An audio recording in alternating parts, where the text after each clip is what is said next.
hell was that?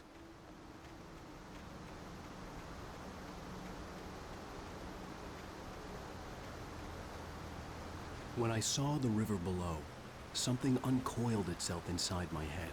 I realized that I'd have to find a way across. I didn't even want to look at the water.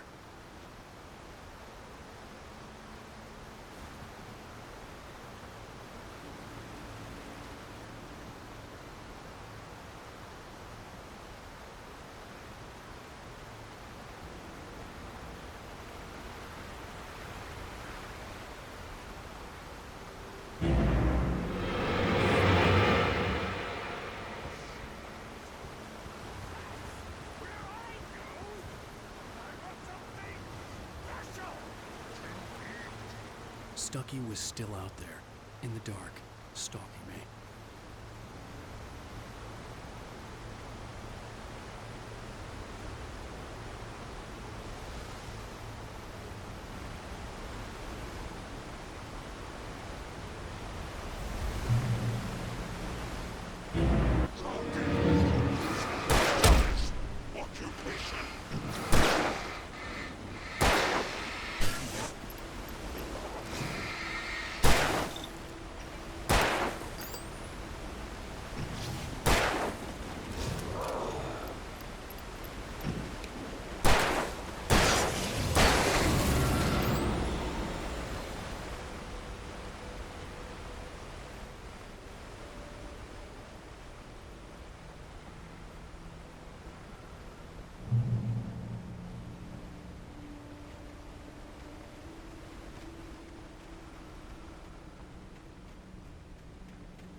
The staircase was broken.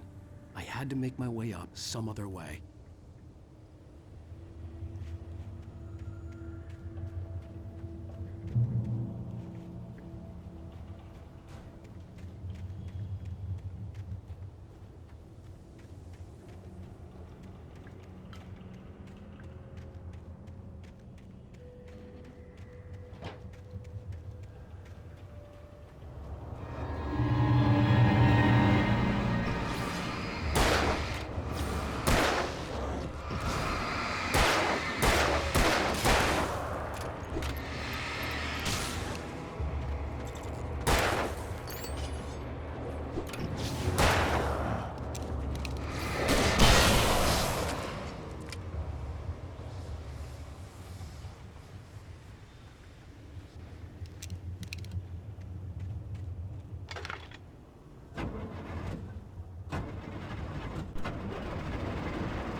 I was just outside for a breath of fresh air, and what a night. I know most of you are probably in your beds by now, but if you're still up and around, take a moment. Step outside for a spell and breathe in deep. The weather's absolutely still. The sky is crystal clear. It's like the forest is quietly breathing along with you.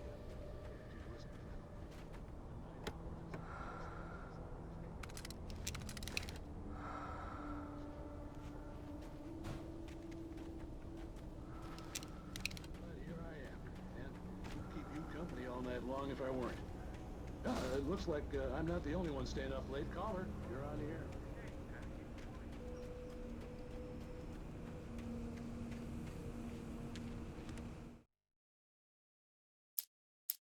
At first, I kept finding the pages as if by accident. The book I couldn't remember was either a terrible and true prophecy or an act of creation that had rewritten the world. I began to hunt the pages feverishly, for they held the answer to the mystery. With it, I could save myself. With it, I could save Alice.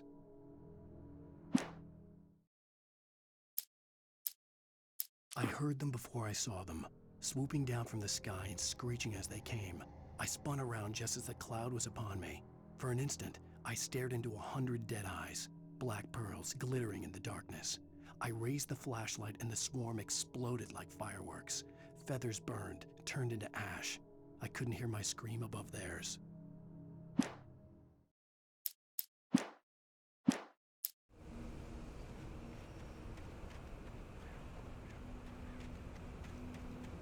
The gas station was closer now, its light welcoming in the darkness. Paul makes the best dogs in the state.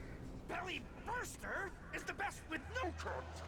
Monster Dog is second best. The famous dog is...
I stepped into the gas station's garage. It was dark and quiet. The place was a mess. It looked like someone trashed the place or that there'd been some kind of fight. Light spilled into the room through an open door at the back, and I made my way toward it. Without any warning, I was blinded by a bright light. An old portable TV on the shelf had come alive by itself. Impossibly, I could see myself on the screen, talking like a madman.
immortality on those who advance it to elevate all of mankind. Newton, Einstein, Sagan, princes among men. But the price for such a legacy is steep indeed. In Night Springs. Tonight's episode, a quantum suicide. If our lives are already written, it would take a courageous man to change the script.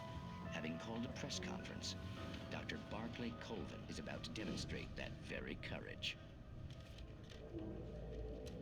Ladies and gentlemen of the press, I am Dr. Barclay Colvin, and I'm glad so many of you could join me here at the Moorcock Institute. Tonight, I'm going to give a practical demonstration of the many worlds interpretation. As you can see, this is a loaded 9mm pistol. It shall be part of a thought experiment. And now, a real experiment, known as a quantum suicide. Did he say suicide? Is that a real gun? He's kidding, right? Please, stay calm. There is no risk. Observe what occurs when I place the weapon against my own forehead.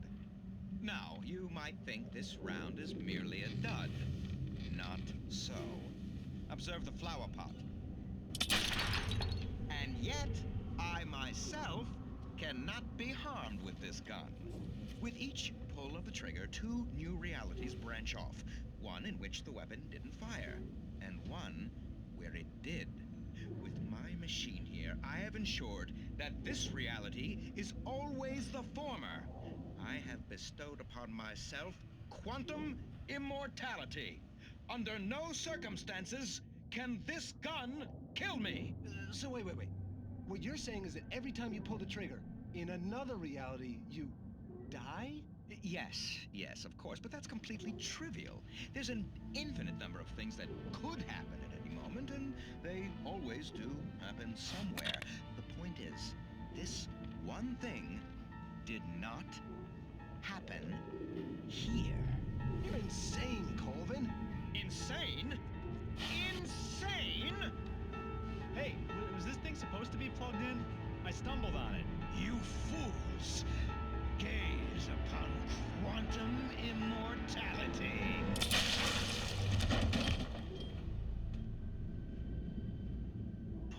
Poor Dr. Colvin, felled by his own hubris or the ignorance of the masses.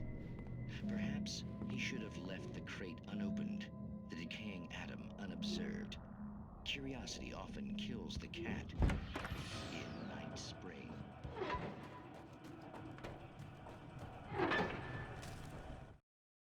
The cabin on Cauldron Lake? She asked. The sheriff looked at me suspiciously. The early morning light flooded through the office windows. I would probably never have gotten out of the woods alive without her help, but I couldn't tell her the truth of what I'd faced the previous night. She'd think I was lying or crazy. She'd lock me up, and she wouldn't help me find Alice.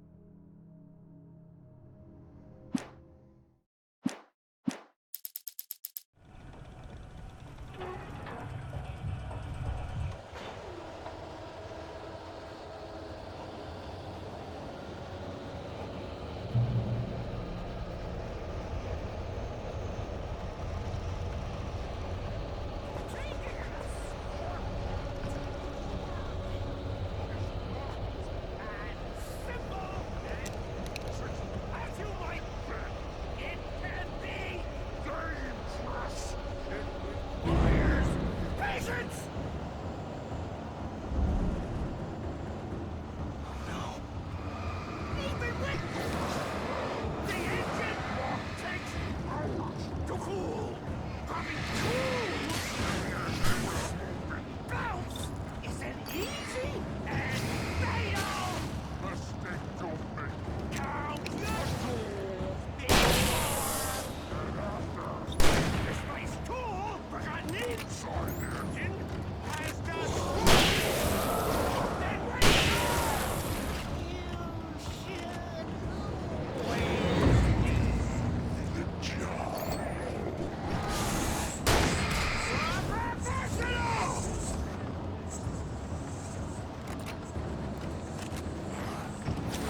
Stucky's body vanished, leaving behind only a lifetime of nightmares to come, assuming I'd reached the lights at the gas station alive.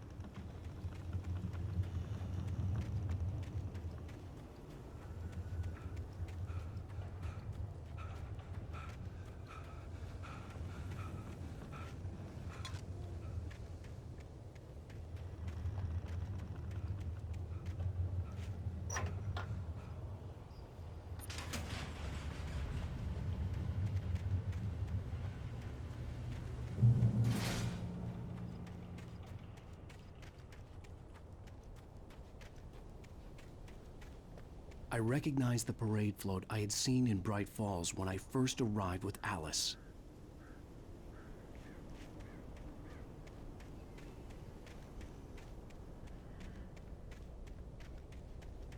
After the insanity I had just experienced in the darkness, the lights of the gas station felt comforting. At least for a moment, the sane world reasserted itself.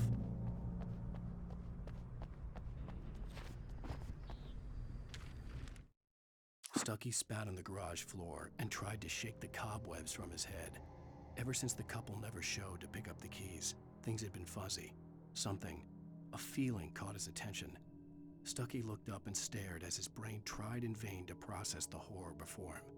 He stumbled back, knocking over a can of oil. A black pool spread across the floor while he struggled for a brief moment, then let go as the unrelenting darkness engulfed him.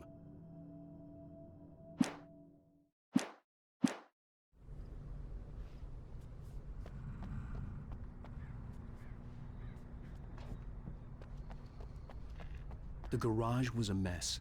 It looked like someone had trashed the place, or that there'd been some kind of fight. I'll write. I'll keep writing. Outside, there's only darkness. Outside the cabin, outside the story, there's only darkness. I can feel her presence in the dark. Just now, I could smell her perfume in the room. I'll reach her, I'll fix it up. I'll bring her back. The story will come true. If I stop, she's lost. I don't believe this. It'd been me on the TV, talking crazy. Was I losing my mind?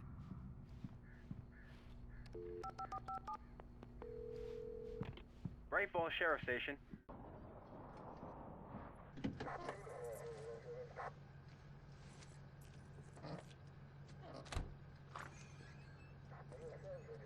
Oh, thank God, Sheriff. Sheriff Sarah Breaker. You are... I'm Alan Wake, but listen. I was in a car crash. My wife, Alice, she's missing. Calm down, Mr. Wake. We were staying in a cabin on the island, on Cauldron Lake. There's no island on Cauldron Lake. Not since the big eruption in the 70s. Please, I can take you there, okay? You look like you've taken a pretty bad knock to the head. Are you okay? Listen. We'll figure this out. Please get in the car. We'll swing by the lake and then we'll go to the station, okay?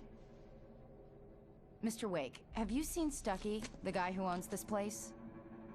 I realized I couldn't tell her what had happened in the forest. She wouldn't have believed me. And then she wouldn't have helped me with Alice.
On Alan Wake.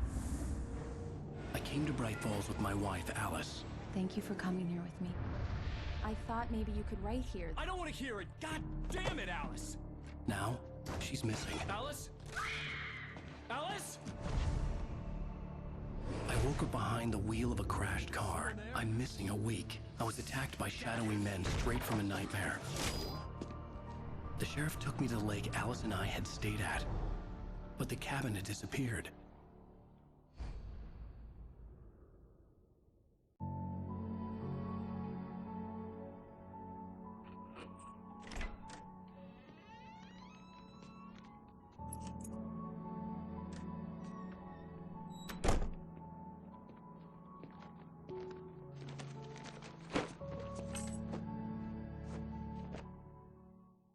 Honey, I'm home. Back here, sweetie. How was it? Worst weather I've ever seen.